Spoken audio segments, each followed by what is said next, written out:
ज्या ठिकाणी जन्मास आले त्या ठिकाणी क्वचितच कोणी जात असेल। त्यापैकी भारतातील सर्वात अग्रगण्य नावाजलेलं नाव म्हणजे महात्मा गांधी यांचा जन्म गुजरात मधील पोरबंदर या ठिकाणी झाला। दुसरे नावाजलेले लोकांना मान्य नसणारे लोकमान्य टिळक त्यांचा जन्म रत्नागिरीमध्ये झाला।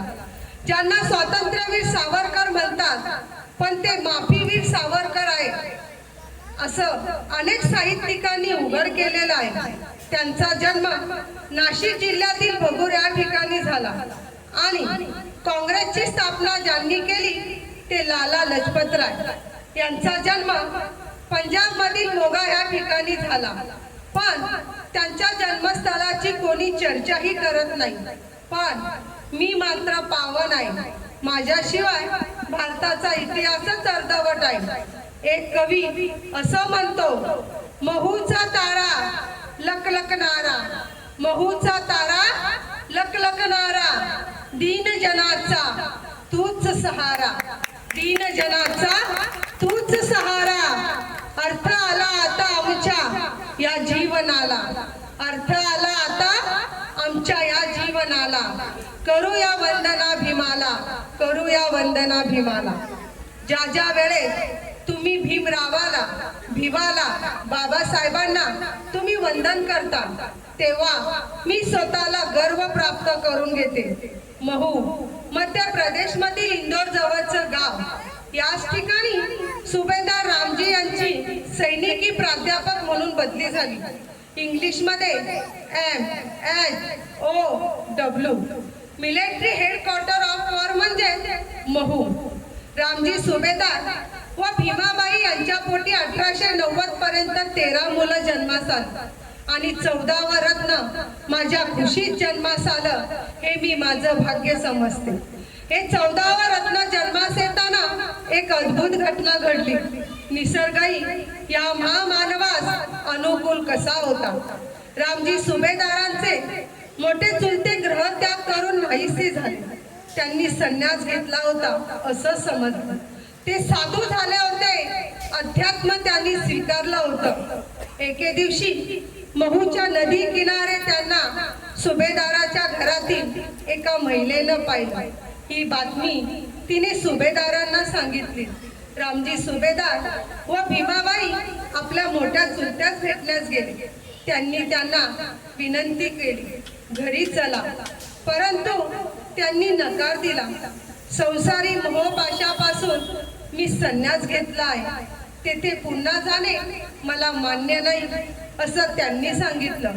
पण जाता जाता त्या साधू मुनींनी रामजी सुभेदारांना व भीमाबाईला आशीर्वाद दिला, तुमच्या पोटी हे 14वा रत्न जन्मास येईल, ते या कुळाचाच नाही तर या देशाचा उद्धार करेल असा आशीर्वाद देऊन ते साधू मुनी तेथून निघून गेले।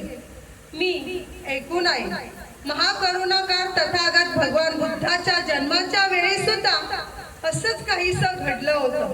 असित मुनी नावाच्या संन्यासाने त्यांच्या जन्माचं भातीच सांगितलं, हे बाळ जर गृहस्थी राहिलं तर तो चक्रवर्ती सम्राट होईल आणि या बाळाने संन्यास घेतला तर तो या सृष्टीचा दुःख मुक्तीदाता भगवान बुद्ध होईल। आणि या दोन्ही साधू मुनींची भविष्यवाणी खरी ठरली। एक बुद्ध झाला आणि दुसरा विश्वनायक झाला। सुभेदारांच्या पोटी 14 मुलं जन्माला आली, मात्र बाळाराम, गंगा, रमाबाई, आनंदराव, मंजुळा, तुळसा आणि भीमराव ही 7 मुलं जगली। बाकीची जन्म घेताच मरण पावली। मी भारताच्या मध्य प्रदेश मध्येच का, पूर्व, पश्चिम, उत्तर, दक्षिण ह्या ठिकाणी का नाही, याचं महत्त्व मला भिवाच्या जन्मानंतर समजलं। कोणत्याही क्रांतीची, कोणत्याही तत्वज्ञानाची, कोणत्याही प्रकाशाची जागा ही मध्यभागी असते।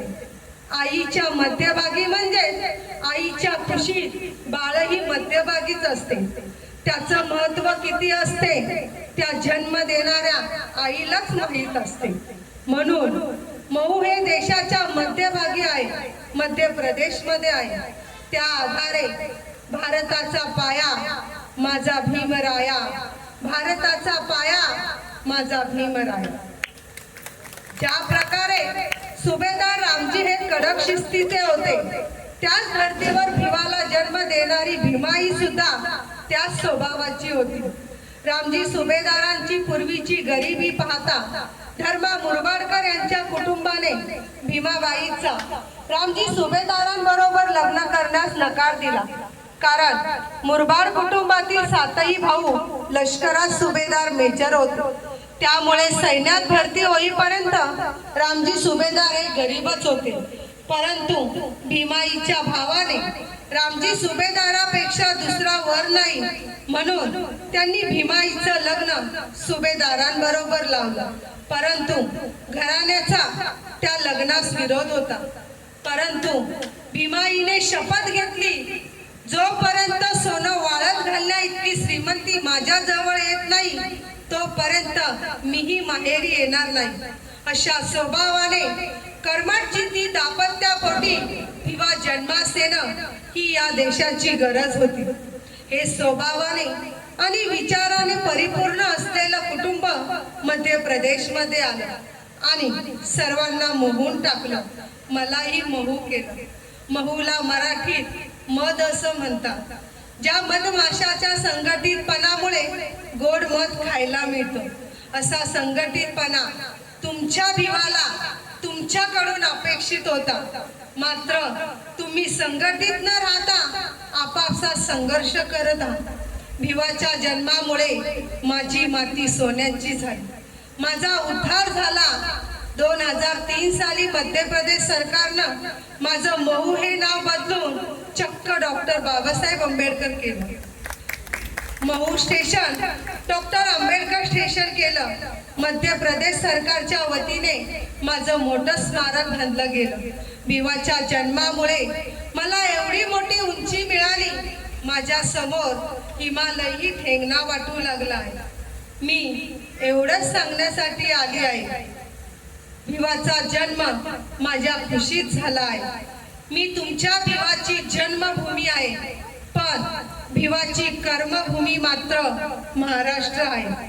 घडवा त्यांच्या विचारांचा महाराष्ट्र, घडवा त्यांच्या विचारांचा प्रबुद्ध भारत. एकदा सर्वांना 4 खांद्यावर जाऊन स्मशानात पेटायचंच आहे, परंतु जिवंतपणी त्या भिवाच्या, भीमरावांच्या, बाबासाहेबांच्या विचाराने पेटा.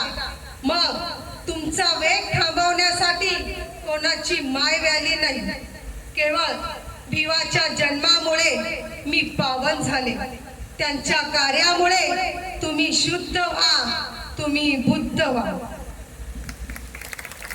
एकदा या, मी वाट पाहते. भिवाची जन्मभूमी महू बोलते, भिवाची जन्मभूमी महू बोलते, भिवाची जन्मभूमी महू बोलते.